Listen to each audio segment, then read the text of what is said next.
Hello and welcome to the Library Channel. I'm Anali Perry, and with me today is Dr. Christopher Mehrens, the head of the Music Library here at ASU. Hi, Anali. And Professor Eckart Sellheim, the Professor of Collaborative Piano at Arizona State University. And we are going to talk today about an exhibit at the Music Library called Just the Facsimiles, La Basse Danse of Marguerite of Austria, and other facsimiles from the collection of the ASU Libraries and Professor Eckart Sellheim. I guess the first question is, who's Marguerite?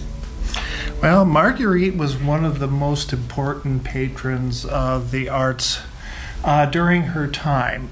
She amassed just an incredible library, and she's really known for several manuscripts that were prepared for her and resided in those libraries. She was born in 1480. She passed away in 1530. But the way that this exhibit came about was that when I first arrived here as the music librarian, I was informed that there was a facsimile residing over in special collections, and that I had to make a decision as to where it would go, whether it would remain in special collections or come over here to the music library. So I made my way over there and found out it was Les Basses Danses of Marguerite. And so this started something formulating in my head as to a potential exhibit, because the more I explored the collections being new here, I realized that we had some really wonderful facsimiles here in the library and also over in special collections. And so when the time came about, I felt that we could create an exhibit surrounding these very important tools, because facsimiles are essentially reproductions of very important manuscripts or even imprints, and they're used by scholars when they don't have access to the original. So it's a means of saving time rather than having to go over to special collections. The title is sort of a pun. Just the facsimiles, and Madame is Marguerite. And sort of the centerpiece of that is this little book over here. This is the manuscript. It was prepared on black parchment, which is a rather unusual process, and all of the musical notes and the instructions and so forth are done either in gold leaf or in silver leaf on this. So this was a very, very expensive manuscript, the original, to prepare, but of course when you're as well placed in the aristocracy as she was, she at one time was betrothed to the Dauphin in France at the age of 3, but that didn't work out. It was a political situation, and she eventually, I believe it was at the age of 8, the betrothal came to an end. But she eventually ended up married to the Infante of Spain, and then eventually to, I believe, the Duke of Savoy. So, but she had the resources, and people respected her enough to do this. So this was a little sort of a treatise on dances and how to dance at the time. So not only do we have the music notation, but there are also instructions and choreographies in here that would tell her how to dance the dances of the period that were most popular. So it's kind of a collection of popular dances at the time. Exactly. So it'd be useful for any kind of ballroom or party or anything. Yes, and so when they would have some sort of gathering and everybody would get together and party, this was what this is actually indicative of what was done. And it was very interesting that we just have the notes. It was expected that the musicians at the time would actually improvise the accompaniments to it, and so the rate of dancing and so forth, they sort of took their lead, from what I understand, from the dancers of the period. So anyway, this is sort of the centerpiece of the whole thing, because it's just a beautiful, beautiful reproduction of this original manuscript. And so it has a place of honor in our display case. We also have another facsimile of a manuscript that was prepared for her. It's a collection of chansons, and so we're getting more into the vocal realm, and it's a collection of compositions by the most popular composers of the period. So the greatest hits of the greatest hits, 15, 20 or something. Chris, did you mention this might have been the some hint for the choreography? Exactly.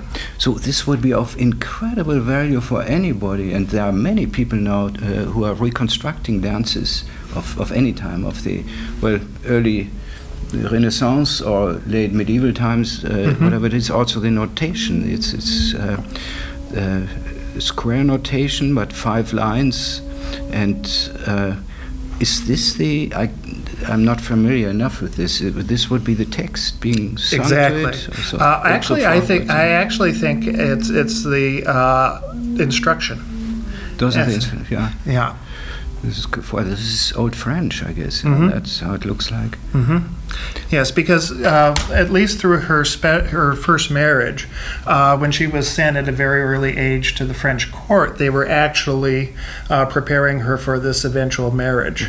And so she really grew up in the entire culture of the court. And so French was, even though she was Habsburg, it was really she was really brought up in that cultural environment. It was more comfortable with the Franco-Burgundian and all that culture. Well, is this also black parchment then? Yes, originally it was prepared. Yes, so it was dyed black, and then they actually put that on. And so it's really a very striking book. The one thing about it, though, is that you can try to locate images of it, but actually seeing it, you can't get the full impact of it unless you actually come and physically view it. Is the definition of facsimile right when we say it's not only just copying of the actual face of the music, but also the paper? Paper needs to be the same, so that or pretty much, the same. How would you say that? The same basic structure of the paper. Whether it's, I don't even know how you call this. We call it Bütten in German. I don't know what it is, but otherwise it's just a copy. So it's just a copy. It needs to have the color of the paper and if at all possible. But some of the facsimiles, especially earlier facsimiles, they didn't have the color processes to do that. So oftentimes they're only in black and white. They don't have the full color reproduction. So we have that. Another problem, though, is that especially if you're dealing with color process, it's a very costly and expensive process. But it's, if at all possible, they tried to have it in the original size, and they tried to have it in the correct and accurate color. Yes. Yeah.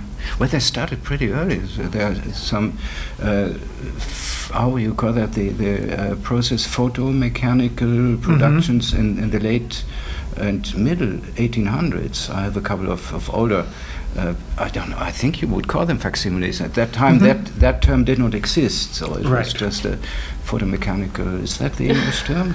Production or reproduction of So you have some of these facsimiles from the mid-1800s? Yeah, wow. I have Sebastian Wirdung, and I forgot to bring that, Musica getutscht, so that's a 16th century manuscript, and I have a 1885 reproduction, one of the very early ones. I forgot to bring it.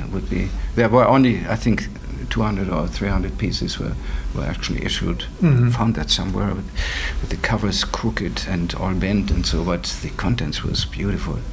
But that makes sort of sense, though, from that period of time, because really the 19th century was where this great blossoming and interest in music history and study of things older, and so that makes so much sense that they would start seeking out these reproductions as a means of study as well. So at a time when many editors didn't care the least bit about the authenticity of the text, you know. With some of the editions are so ridiculously over-edited with everything double.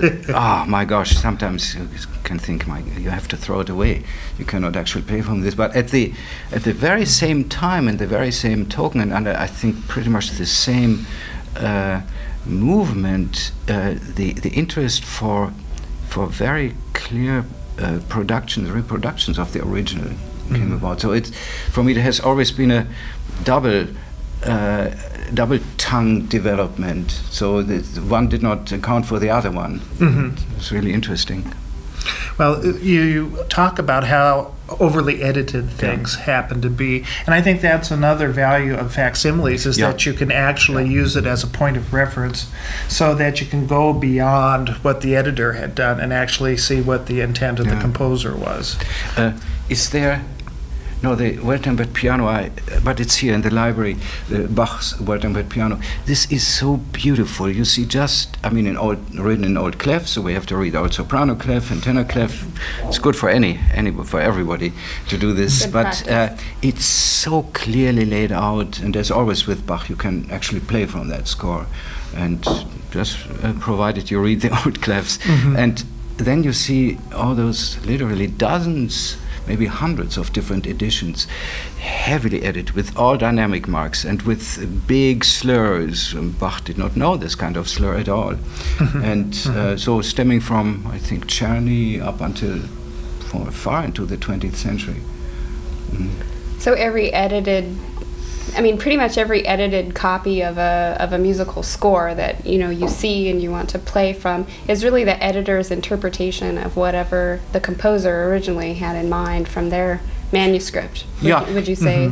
Yeah, well, that happens very often, and particularly in Bach and in the classical works, and Mozart and Haydn and even Beethoven, but particularly Mozart. And I have a couple of Mozart editions here and facsimiles. There's a wonderful one here, the B-flat major piano sonata. As always with Mozart, it almost looks like a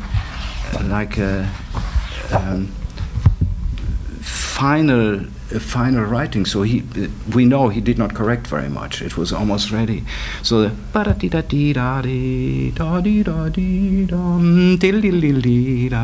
this famous B-flat major sonata, and in many editions up to our, no names are mentioned, no publisher names, no, I should not, but up to the more recent Urtext editions are putting long slurs over the first 2 or 4 measures.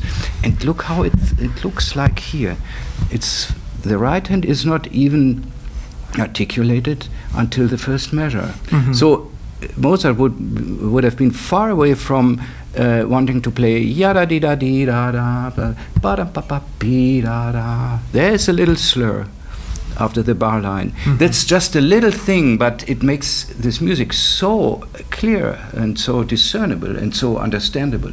And then in the left hand he has a long slur over 1 full measure, also here, but not in the right hand.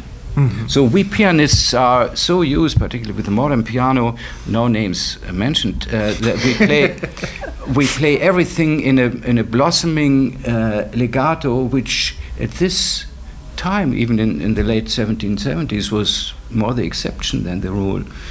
And for me, the view of facsimile like this is, well, I should really say, like a revelation. I mean, this is really how the pen went. This was his experience. He wrote this probably just in 1 hour or half hour. It was done. I mean, it was completely ready in his head.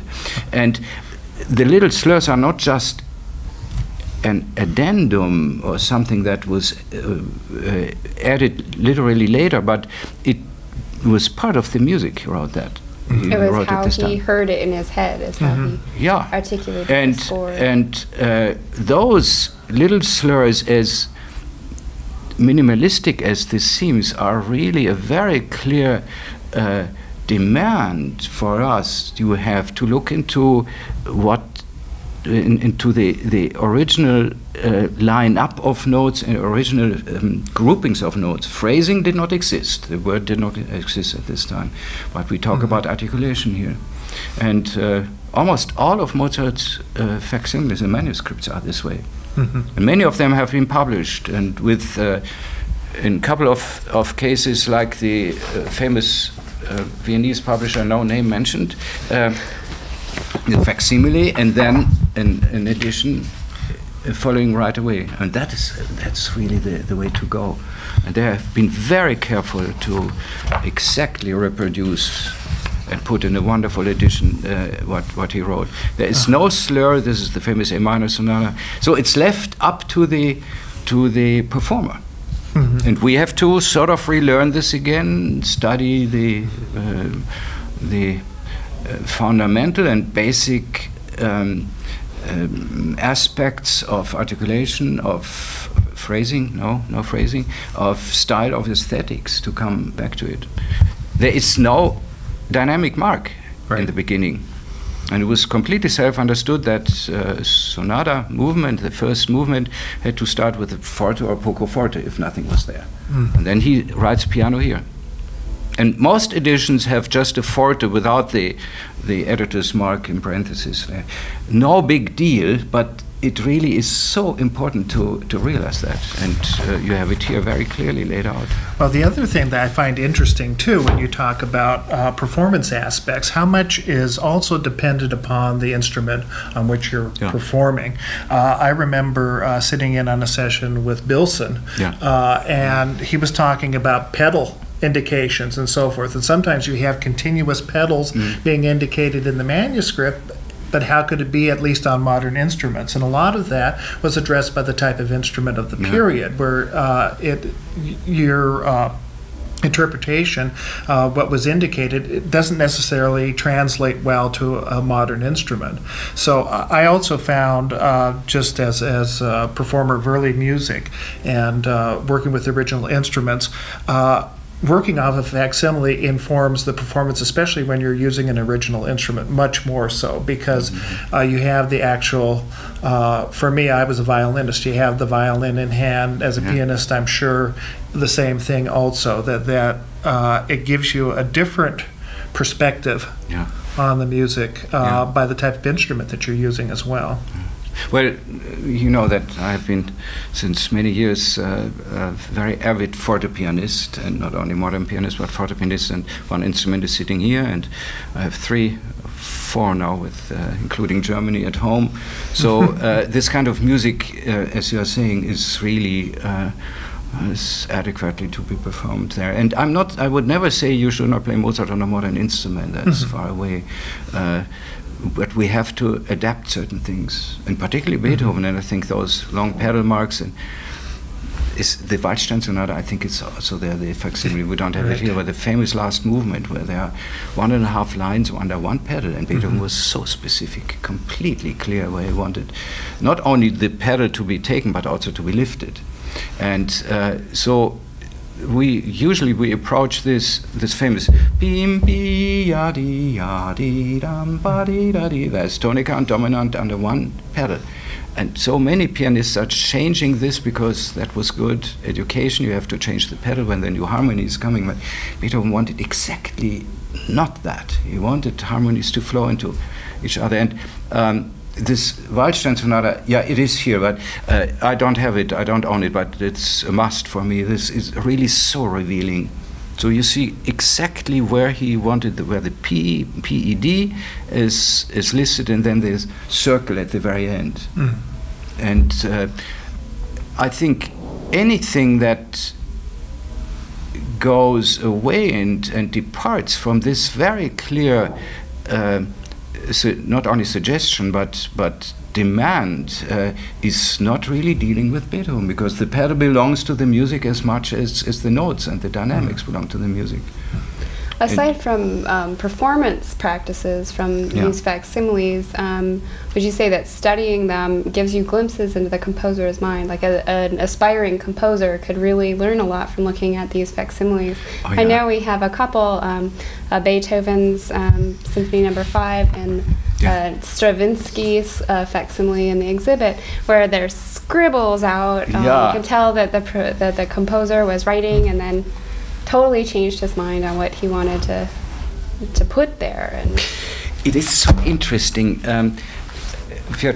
Here is a facsimile of Wagner, Richard Wagner, Lohengrin. He was not, of course, we know that, not a piano composer, but he still wrote beautiful music. And look at this. I don't know whether this is here, but I found this also somewhere for a good price. This is almost, this is playable. Any conductor could write from and could conduct from this. It really looks like almost a printed version of his handwriting. And of course, this went as the, how would you call that, the manuscript proper, or the last version of it went to the publisher, and there was no difficulty for any publisher and editor he didn't even need an editor, just a publisher, to exactly follow the lines here. This is so beautiful. That's beautiful. And then look at Beethoven here. I don't know if anybody could perform from a Beethoven facsimile. Performed, I've learned. I studied. Here's the famous Opus 110, the Sonata 110.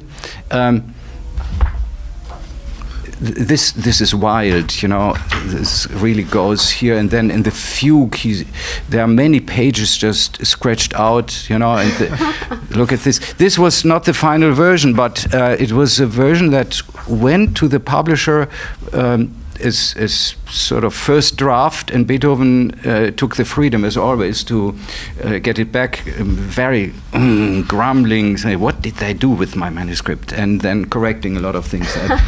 But look at this. Yes. And, you know, talking about the composer's intention, here is the second movement, sort of scherzo. And he wants a ritardando here. Look how the ritardando is spreading out here. Broader and broader. This is one thing, but here's this even nicer. See, it's not only written here, but ritardando. So getting slower. That's sort of a completely understandable act of writing, not only just writing Rit at a point and save paper. No, he didn't have to save any paper. He spread it out. For me, this is so incredibly interesting to see how his mind worked and how his mind went right into the tip of the pen. And with our wonderful Urtext editions, all this is very properly reproduced, but you never have this feeling of a time event when you see ritardando. It's just not even spread out, just Rit and over 3 measures. Of course, we play ritardando, but this gives me really an incredibly personal impression of this, and I think I played the ritardando far more after I had seen this. Because it's spread out, and you find this all the time in Beethoven. That's exactly the sort of thing that would really stick in your head as you play. That this is what I need to do here. Well, something, you know, when you were talking about getting into the mind of the composer, one thing that when I was at the University of North Carolina at Chapel Hill, they have in their collection a facsimile of the Mahler 10th, and there are all these cryptic messages throughout the manuscript dealing with issues in his life at that time. And I had a very good friend who was a scholar there, and he said, I don't want to look at this manuscript because it's almost too personal. Yes. Wow. And at times he was disturbed by some of the things that he saw in there because apparently Mahler's marriage was kind of falling apart. He was not well, and so you get these notes to his wife in the manuscript, you know. To live for you, that to would die, be disturbing. to live for you, to die for you. You would find that, and it's really looking, as my friend Fritz would say, it was looking into his soul. Yeah. And that's with Mahler, certainly with Chopin also. And there are a couple of wonderful facsimiles here, the ballads and the preludes, but particularly with Beethoven. That's so strong with the Fifth Symphony and the Florestan aria, Ach Gott, welch dunkel here from Fidelio. That's also, there's so many scribbles, but no notes. Well, he wasn't married, but no notes to any specific person, but really a strong reflection of his state of mind when he wrote that. It's always in Beethoven. Big scribbles on top of the page, and it's very difficult to decipher those, what they actually mean. And then half Italian, half French, and neither of those languages he was very good in, so there are a couple of mistakes.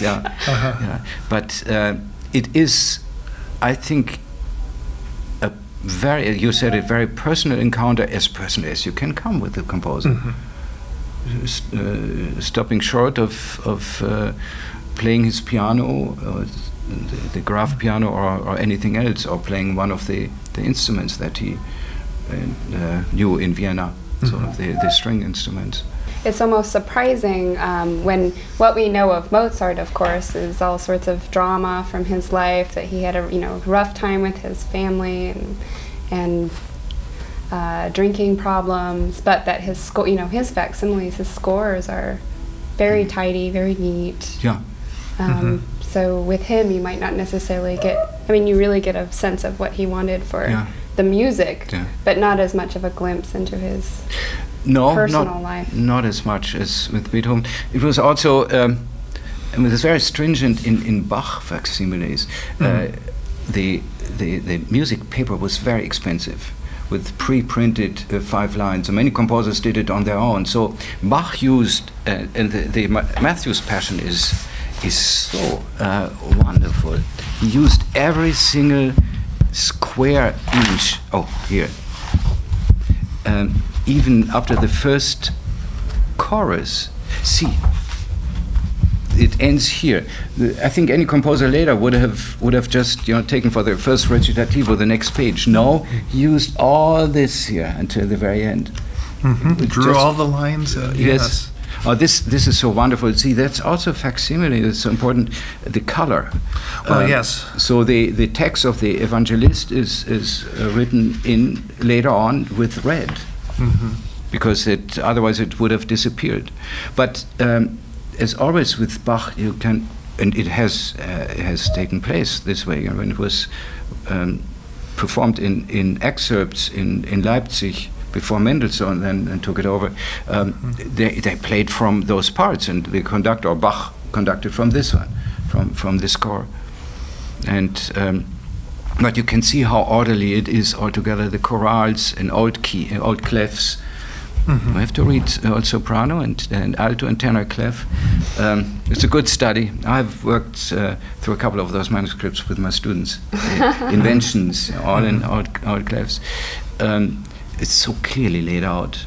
But this is really this is also in the library, I think, Matthew's Passion, and how he used every single square inch, part of a square inch here.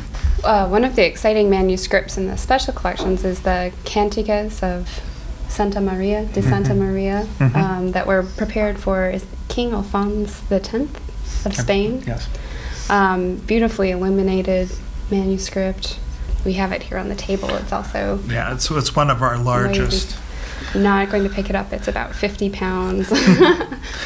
But yes, and it's a collection of music, but just in terms of iconography and the images throughout the pages, it's just a wonderful facsimile, which resides over in Hayden Library. But again, another valuable resource, especially for people who are looking into early music, and just a beautiful piece of art. It's is it 15th century or Earlier. 1200s? Yes. 1270 to 1290. 1270, yes. We're fortunate to have that here in our collection. Where is it housed, the original? Over in special collections. Or are you talking about the original? The original. In Spain? It's over in Madrid. Spain. Yeah, I think it's in El Escorial, but I could be mistaken. Some of the other bonuses that I received when I was over there actually is we have on loan over here some actual manuscript pages. So we have 2 pages from Antiphonary, and so you can actually see a real vellum manuscript in comparison to what the facsimile, what they really look at. And it's very interesting because when you're looking at original vellum, you can see, since it's from the hide of an animal, you can actually see the pores. You can see, depending on what side you're looking at, where the hair was when before they had prepared that. So we have a couple of examples there so that people can draw a comparison between what I call surrogates. Facsimiles are surrogates. So I'm looking at, you can draw a point of comparison between a real thing and the surrogate, and just to see how wonderful these surrogates are. That's the right view. They are no less, no more than surrogates. It's not the original, but to see that in front of you, and of course several museums and galleries and castle collections in Germany and France are filled with these manuscripts, and after watching a row of this, you get really confused. You know which century and where to organize this. But here is something maybe a little bit picking up on what we talked about earlier. This is the facsimile of the Magic Flute of Mozart. It's very rare now. And I found an incredibly interesting fact here, among many others. We all know that Mozart wrote this pretty much in a haste, and Schikaneder, the plot writer, just gave him, scene by scene or act by act. No, that should be only 2 acts, but scene by scene. And Mozart himself did not really know how the whole thing would end and would continue. It's a little put on the spot now. But here's this wonderful duet between Pamina and Papageno. This "Bei Männern welche Liebe fühlen," on which Beethoven wrote the cello variations. Look at this. It started out very well educated, yum, bum, bum, ba, completely orderly, and then that's the later edition, the woodwinds. He wrote the bar line here. He wrote the bar line here, here, here. Throughout the whole thing, this whole duet, until the very end, he wrote the bar lines, and then decided, because at the very end, the last cadenza of the soprano did not really end on the first beat. He reversed the whole thing and corrected every single bar line, which is very unusual for Mozart. I mean, it was really, and the question is, I don't even have a real answer, but the question is, did he really mean to shift the emphasis on the stronger beat, on the first beat, which it actually would mean, in a 6/8, the first beat is stronger than the fourth beat. Right. Always. They're just by default. Did he want to do it? That means we don't sing "Bei Männern welche Liebe." No, that would be the thing to do it, at least in German. Bei Männern, not by women, but bei Männern welche. And he's shifted it. Bei Männern welche Liebe fühlen, da da da da di da. The emphasis is far too strong. You wouldn't do it this way, but the feeling of the 6/8 andantino rhythm is really shifting, and and I guess that's what he wanted. You will never see that in the wonderful wonderful scores of nowadays or piano reductions. You never see that Mozart actually struggled with a piece like this. Unheard of. It did never happen. And all of a sudden you have it here. And I think, having seen this, and then having heard the Magic Flute and having played the Beethoven variations for cello and piano, I played it differently. I had a different feeling and different appreciation of the shift of emphasis. It's just a little thing, but that's also one of the wonderful wonderful tools. It sounds too material, but for the lack of a better word, tools that facsimiles are giving us, the performers, and certainly also the scholars, or both.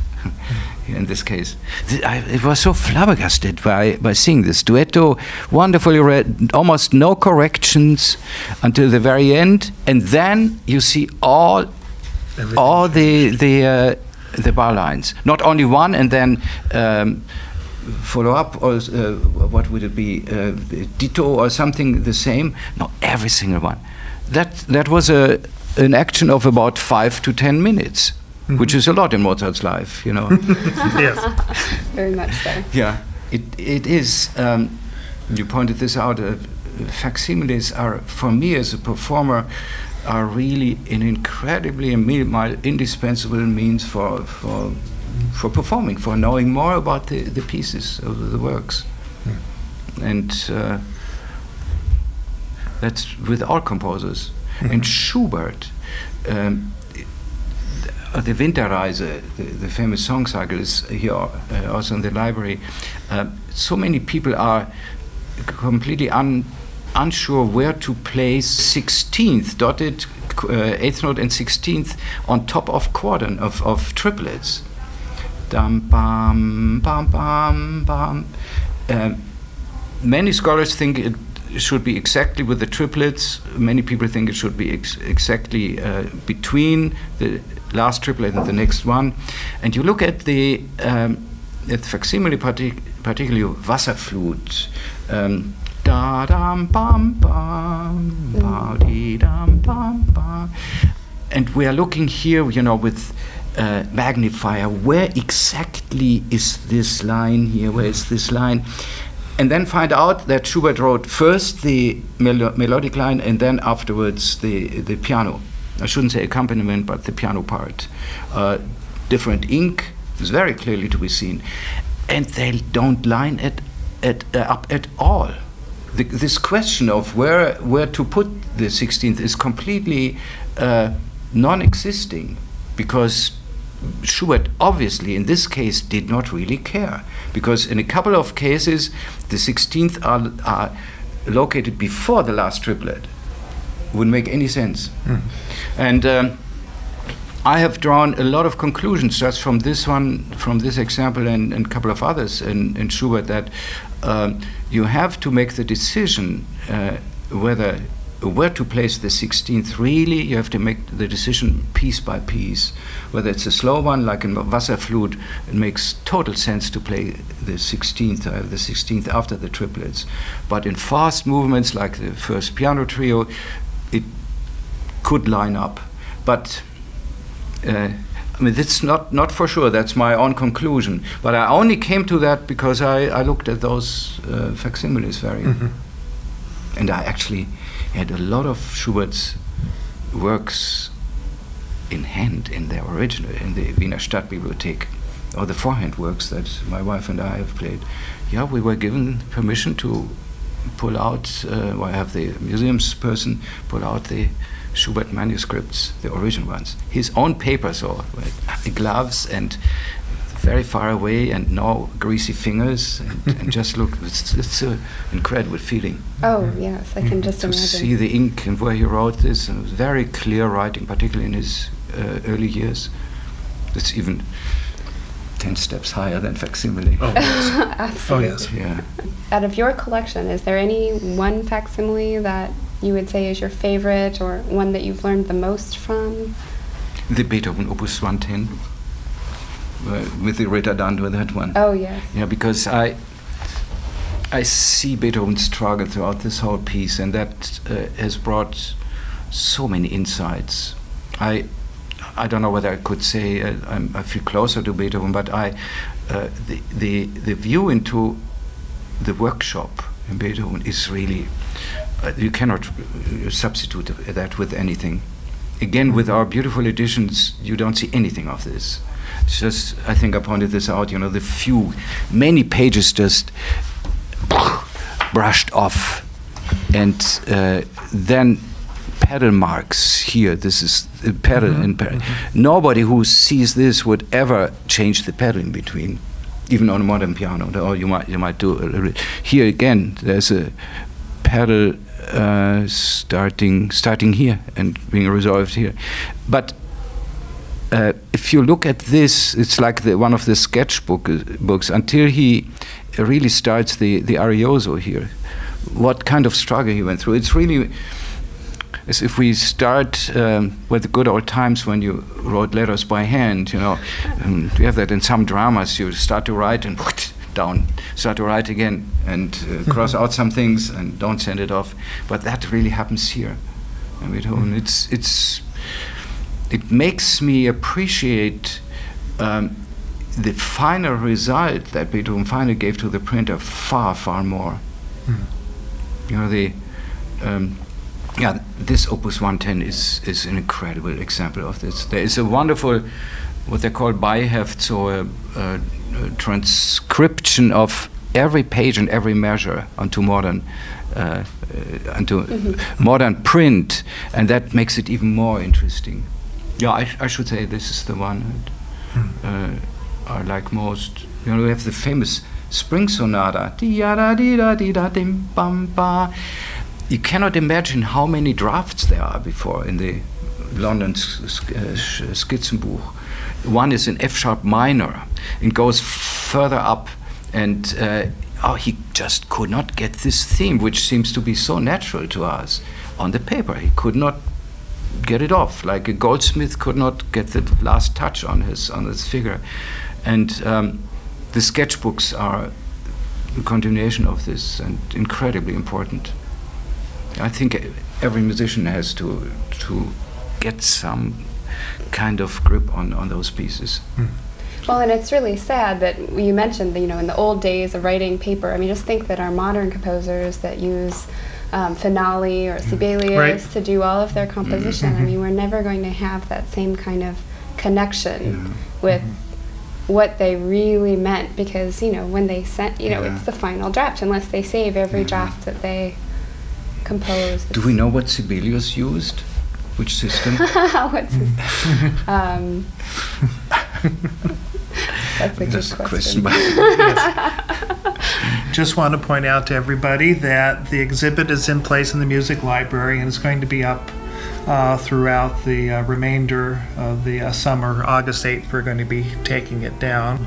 Eckart was so kind to lend us many of his facsimiles, and so they're featured throughout the entire exhibit. So this is a good opportunity for you to see what we were talking about, and it was really a pleasure getting your insight on everything. Yeah. Well, I'm obsessed with these things. Really clutch them. Well, they really do. They really are fascinating. I really want to just curl up with one and just, you know, I would hate to have to go through a whole line of them. I'd really just want to take one and study it and look at it. And well, the wonderful thing is that our facsimiles do circulate, many of them, so you can take them home with you. Yeah. Just as long as you bring them back. Right. Well, thank you so much for talking about this exhibit. Thank you, Anali. Thank you. Thank you for watching the Library Channel. I'm Anali Perry, and we'll see you next time.